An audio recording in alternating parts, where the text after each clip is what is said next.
Hola, ¿qué tal amigos? Nuevamente nos encontramos para nuestro paseo por la Biblia, compartiendo esta serie de temas que hemos titulado ¿Qué es el cristianismo?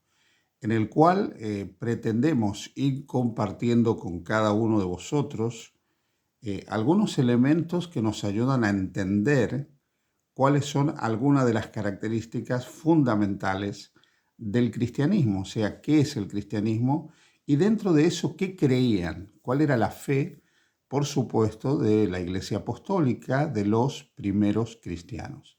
Y hemos estado hablando ya de varios temas y hemos visto que el centro del cristianismo apostólico, el cristianismo de los primeros siglos, la fe de la Iglesia desde sus orígenes, se centra fundamentalmente en la persona y en la obra de Jesucristo, de ese Jesús, hijo de María, que había sido concebido de forma milagrosa, en el cual se daba lo que los primeros teólogos llamaron la unión hipostática, la unión de lo divino con lo humano, misteriosa unión de lo divino con lo humano, de tal manera que Jesús de Nazaret era Dios, pero era Dios que se había hecho hombre.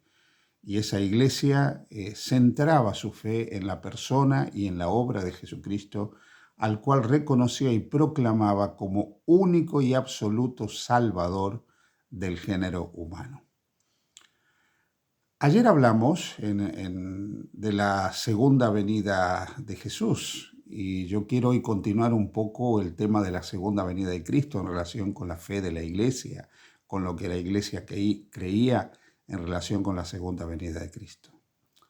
En los evangelios sinópticos, Mateo, Marcos y Lucas, nosotros encontramos tres discursos de Jesús relacionados con la parusía, con su segunda aparición, con su segunda venida. Esos tres discursos están en el capítulo 24 de Mateo, en el capítulo 13 del Evangelio de Lucas y en el capítulo 21 en el capítulo 13 del Evangelio de Marcos, perdón, y en el capítulo 21 del Evangelio de San Lucas. ¿Por qué son importantes estos tres discursos de Jesús? Porque cada uno de ellos va añadiendo elementos que nos ayudan a comprender lo que esperaban la primera generación de cristianos. En el capítulo 24 del Evangelio de San Mateo encontramos una escena donde los discípulos de Jesús le muestran la grandeza del templo de Jerusalén. Y cuando Jesús ve el templo, les anuncia algo que para ellos es sorprendente. Les dice, ¿veis todo esto? De cierto os digo que no quedará piedra sobre piedra que no sea destruida. El anuncio de la destrucción del templo de Jerusalén impacta a los discípulos de Jesús y los impacta de tal manera que ellos se quedan pensando en qué significaría eso, pero evidentemente lo asocian con el fin de la historia, porque le dicen, dinos cuándo sucederán estas cosas y qué señal habrá de tu venida y del fin del siglo. Es evidente que ellos entendieron que la destrucción del templo de Jerusalén, centro de la vida religiosa judía, era el fin de la historia, y por eso le preguntaron qué señal habrá de tu venida y del fin del siglo. El capítulo 24 de San Mateo entrelaza la respuesta de Jesús relacionada con la caída del templo de Jerusalén y con qué acontecimientos marcarían el fin de la historia de la humanidad. Para los primeros cristianos, la caída de Jerusalén, por lo tanto, sería determinante, la destrucción del templo, cuando ellos vieran el templo destruido. En el Evangelio de Lucas, nosotros encontramos en el capítulo 21 del Evangelio de Lucas, que se habla también de esa caída, de esa destrucción de Jerusalén, pero se añade una cantidad de detalles, porque Jesús dice, cuando viereis a Jerusalén rodeada de ejércitos, sabed que su destrucción ha llegado. Y entonces habla de la importancia de huir para preservar la vida, escapar a los montes, no volver atrás para tomar absolutamente nada. Mateo dice, orad que vuestra vida no sea ni en invierno ni en sábado, ¿no? Dos momentos complejos, el sábado, un día de reposo, el invierno, el frío del invierno, tener que escapar en ese contexto, ¿no? Entonces es interesante ver que Jesús anuncia la destrucción del templo, la caída de Jerusalén, como algo muy importante. Y para los discípulos esto era muy significativo, porque ellos entendían que la caída de Jerusalén implicaba que luego de eso ya se podía dar el escenario para la segunda venida de Jesús. Así que muy poco después de la muerte y ascensión de Jesús, la iglesia estuvo en expectativa y entendió que el mensaje de Jesús estaba asociado a la destrucción del templo y que la destrucción del templo era una marca, una señal muy significativa del fin de los tiempos. En el mismo capítulo 24 del Evangelio de San Mateo nosotros encontramos que Jesús habla de la abominación desoladora de la cual habló el profeta Daniel. Está hablando de la destrucción del templo, que está predicha por el profeta Daniel en el capítulo 9 de su libro. Es los ejércitos que rodean a Jerusalén y finalmente toman Jerusalén y destruyen el templo hasta que no quede piedra sobre piedra. Esa sería la abominación desoladora de la cual había hablado el profeta Daniel. Así pues, los primeros cristianos entendieron que la caída y destrucción de Jerusalén, del templo de Jerusalén, era una señal de la proximidad del regreso de Jesús. Ellos lo entendieron así, no significa que esto sea así. Jesús nunca dijo que la caída de Jerusalén sería una señal de la inminencia de su segunda venida, pero ellos lo entendieron de esa manera. Y por eso la primera generación de cristianos, frente a la caída de Jerusalén, pensó que probablemente muy pronto se iba a producir el fin de la historia de la humanidad.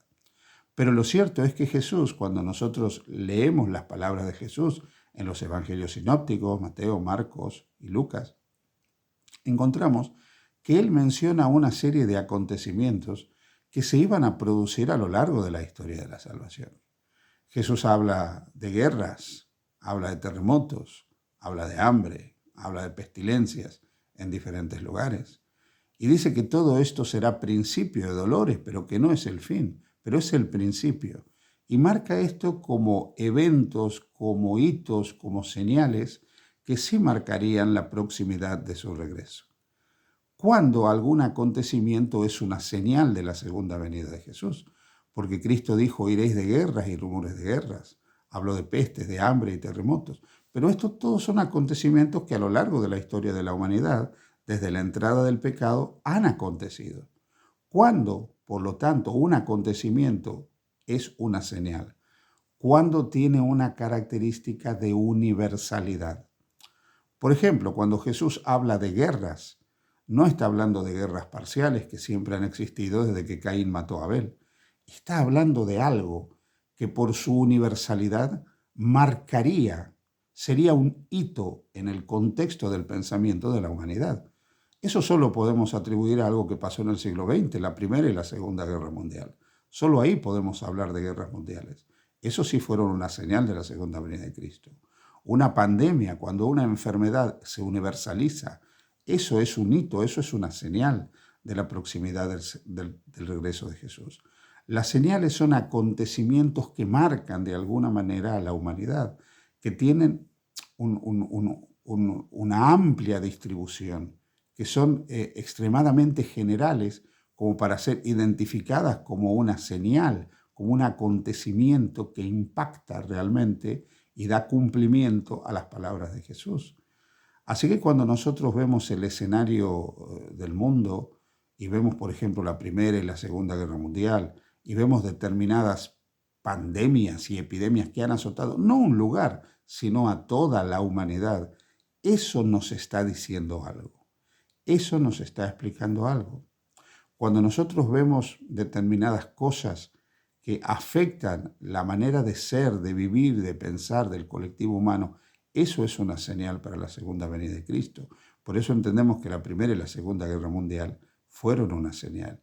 Y entendemos que las pandemias, como la última, la del COVID, y otras, que son un poco más cercanas también al COVID, son señales de que este viejo y gastado mundo no le queda mucho tiempo. O cuando nosotros vemos una generalización de catástrofes alrededor del mundo, que una se suma a la otra, eso es una marca, eso es una señal de la segunda venida de Cristo. Cristo nos dijo que cuando nosotros veamos todas estas cosas y que veamos que esto iba en aumento, nos teníamos que levantar y erguir nuestras cabezas porque nuestra redención estaba cerca. La primera generación de cristianos entendió que la caída de Jerusalén y la destrucción del templo marcaría la inminencia de la segunda venida de Cristo. Él nunca dijo eso, Jesús nunca dijo eso. Pero lo que sí dijo es que cuando nosotros veamos pestes, hambres, catástrofes, guerras, rumores de guerra de manera universalizada, y veamos que el mundo está convulsionado de tal manera que si los días no fueran acortados nadie sería salvo, entonces estamos ante hitos, ante señales, ante marcas que nos hablan de la proximidad del regreso de Jesús. Y este mundo en el que nosotros vivimos nos dice que Cristo pronto vendrá. Que Dios te bendiga. Feliz día junto a Jesús.